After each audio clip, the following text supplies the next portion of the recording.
Hey there, YouTube. How you doing? Chef Ramunda, Renaissance Catering. Told you this is my first end of the day video. Today I did work on the typed out list that I will be doing. I've decided on reaching out to 6 new venues that are not our clients yet or that I do not have in our book, so we haven't done an event yet. A week. Just to let you guys know, I have a new venue opening up by the name of Riviera Manor Gardens. They reached out to us today. They want to see what we got and possibly work with them. Their brand new venue opening up. And then out of nowhere, we got a call from the Aria. For people that know, Aria is a hotel slash condos here. People actually rent them from owners, and they don't really have inside catering, so they use us a lot of times. And I got a call from one of the concierges. So another way we're going to be doing advertising or trying to get more businesses. I'm going to start making gift baskets. Probably put a bottle of wine. Maybe some fruit, a couple little snacks, and take them out to the concierges around here. Um, that's one thing that is true about Vegas. Knowing your concierges, knowing your valets, your people that are on the front lines is essential to being successful here. In Vegas, one thing that is true, we are the land of the backdoor deal. There's always a side hustle being made. Somebody's always trying to do a side hustle, and knowing those people is how you get known and how when being nice to the concierge, the chances that they're gonna call me when somebody that's renting from one of the condos, like, hey, we need a caterer. Do you guys know of anybody? They're gonna think of us, just because we've already worked with them. Plus, they're like, oh, everyone got that gift basket. Um, so it's always good to make friends, especially in Vegas. Vegas is very much who you know and how many people you know. Keep that in mind when you're doing business. Uh, so other than the Aria going, and I already got one of my new venues down. So tomorrow I'll be sending her what we call greetings from Renaissance email. It breaks down into the different big events we done, such as last year when I did or not last year anymore, 2021. I did the World Championship Rodeo. We did such thing like Tim Burton's exhibit at the Neo Museum. Uh, just recently I did Michael Goddard's art exhibit and private auction. And let's see, we've also done a lot of events for big companies around here, which has been awesome. We did an event for Google just recently, which was even cooler. Uh, which is oddly enough, I did not realize how secure those places are. It was crazy. Um, the security to get in took us like at least half an hour just to pass security. We had to show our IDs, and we had to fill out paperwork. We had to fill out, NDR, or I forgot what they're called. We're not allowed to talk. I think they're NDAs or NRAs. I don't know what they're called. Um, Sorry, I forget the lingo sometimes, and it is late. It's been a long day. So yeah, so we had some big events, and we're just planning, to capitalize on those events. We're getting good reviews in. That's another thing that's essential right now, and you'll learn that when you're doing any type of business and you decide to be an entrepreneur. Reviews, reviews, reviews. It's not just word of mouth anymore. Reviews is huge. So I'm constantly checking our Google reviews. I'm constantly checking our Yelp reviews. Even though I do get alerts, I'm still always checking. Um, Other than that, not much. Like I said, January's pretty chill. I already told you guys what parties we do have coming up next week. I have two of them.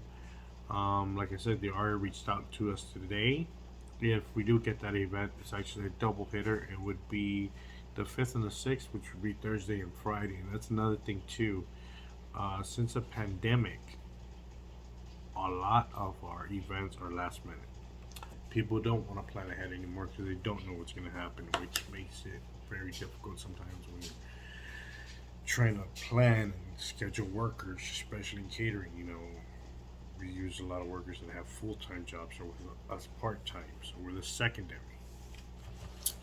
But one other thing in catering you're gonna want to do is we do callbacks. So once I send out a proposal, a couple days later, I'll reach out to them, make a phone call, and then I'll send also an email. If I don't reach them by phone, I'll leave a message, be like, "Hey, got any questions?" I'll send an email. Hey, we're just checking in. Is there anything you need? You got any questions about anything on your menu? Is there anything you want to change? Because you never know, they might not have seen your proposal that you sent them. There's been quite a few times where I'll call them like, "Oh, I didn't know," and I'll be like, "Check your spam folder."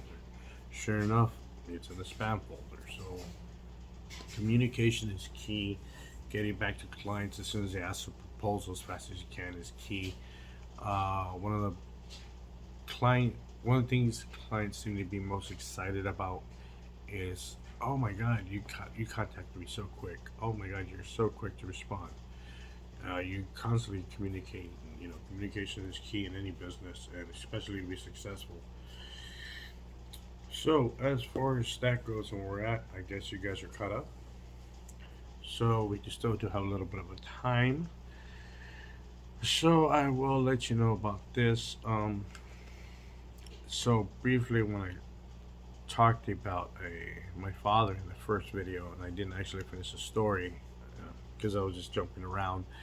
I was telling you guys how I am living my dream, and one time I was really tired, and I called my dad, and I was not really complaining, but I was just like, he's like, "Hey, how's it going?" I was like, "Man, I'm tired, I'm beat, you know, I'm lonely," because at the time I was living by myself. My kids were with their mom. Things weren't going that good, so I was kind of depressed, and my dad's like, "What are you complaining about?" I was like, "Oh, I realized, the company is doing great. I'm doing great professionally, but personally." My dad's like, "This was your dream, huh? Isn't this what you wanted?"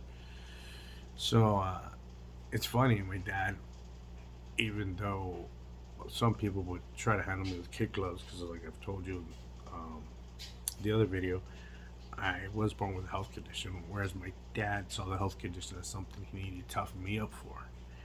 So my dad was like, "What are you crying about?" Basically, like, "No, no, no. This is your dream. This is what you wanted to do. Quit your crying and enjoy your life." And that's kind of where I'm at whenever I do have hard days, and there is sometimes very, very difficult days. I'm sure you guys will see it as I plan to be making videos daily. Um, there's times where you don't know what you want to do. I want to break down at times, but I think about it and I keep pushing forward because there's times where it's really hard. I'm not gonna lie to you. This road, us as chefs that we have chosen, those of us that have chosen to be real chefs, and I'm not talking about these fake idiots you see on TV sometimes. No, I'm talking about real bona fide chefs. It's a passion. Yeah, do I mean good money? Is my company successful? Yeah, it's awesome. But also at the same time, you got to remember to get where I am and learn things I know. I've worked without getting paid before. I've worked under mentors just to learn. It's not like these new culinarians that come in today. They just think about, oh, how much am I getting paid, and da da da da da. You want me to pay you, but you don't know anything. Oh, well, teach me. Oh, really? Well, so should I charge you? That's what a lot of them they don't get that we got when we were younger. I think that's the disconnect right now with the new culinarians coming in.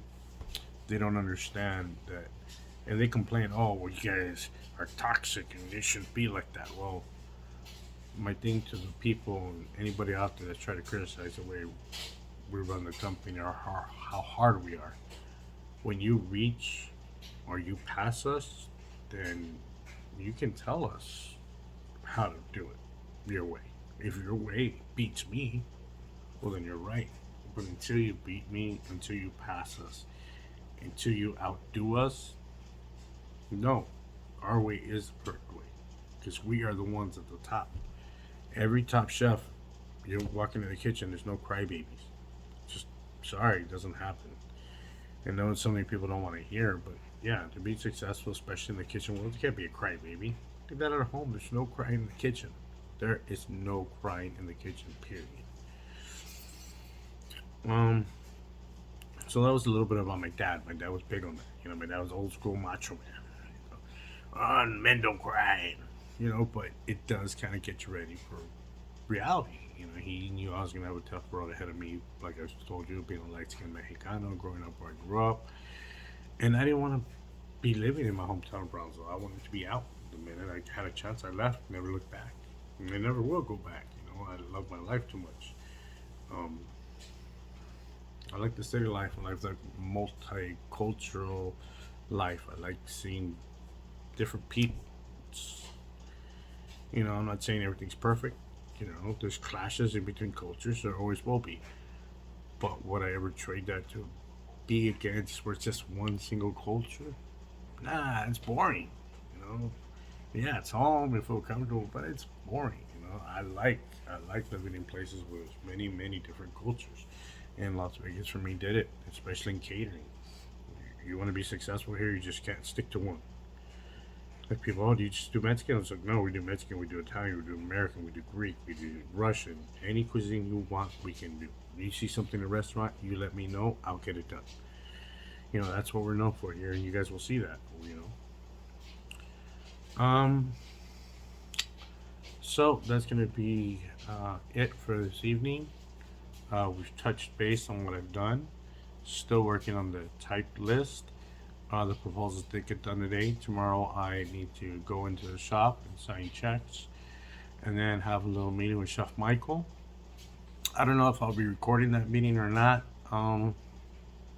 You guys might want to be interested in what we talk about. I don't know. It might be a thought. I don't even know if he'd be comfortable with that, but it'd definitely be a knowledgeable thing for people out there to see. Because like I said, I'm still learning. Uh, One thing Chef Damiano told me, and I'll tell you a story about this some other time. But he had this line that he told me: the minute you know everything, quit. That's it. It's over. Just quit. The minute you know everything, quit. Because you're no longer a chef. One thing about being a chef, you are always learning. The minute you decide you know everything, that's it. It's over for you. You're no longer a chef. You have become something else apparently. Because there's no such thing as a chef that knows everything. Because we are always learning. That's part of being a chef. It's learning. You always want to learn. You always want to create. You always want to push the boundaries. That's why when I look at a chef that doesn't have any scars on their hands, have never been in a fight, they've never been in trouble with the law, I'm not gonna lie, your cooking is probably trash. I don't know. Some people might get mad about that, but if you're not willing to push the boundaries in life, you really think I'm gonna believe you can push the boundaries in food, something that goes in your body. That's another topic I'll talk about someday. Eating is literally the most dangerous thing people can do, and we do it every day, and people have no idea how dangerous it is to eat. You know, because we've gotten so used to how things have been normalized, and the culinarians that are out there, we follow the rules. If not, oh my god, people be falling down like flies left and right. Just people have no idea how dangerous it is every day. That every time they eat, how dangerous it is for them. Forget about driving drunk. Eating is putting something in your body. You've trusted a stranger you really don't know. So that's another thing. That's why I take what we do so serious. Because like I tell people, what we do goes inside people's bodies. You know, you can seriously hurt people. But that's taking up over time, and that's also another story. So that's it for today. We just went over some more things, and I'll see you guys tomorrow. Once again, Chef Raimundo, Renaissance Catering. We are Renaissance. Check you later.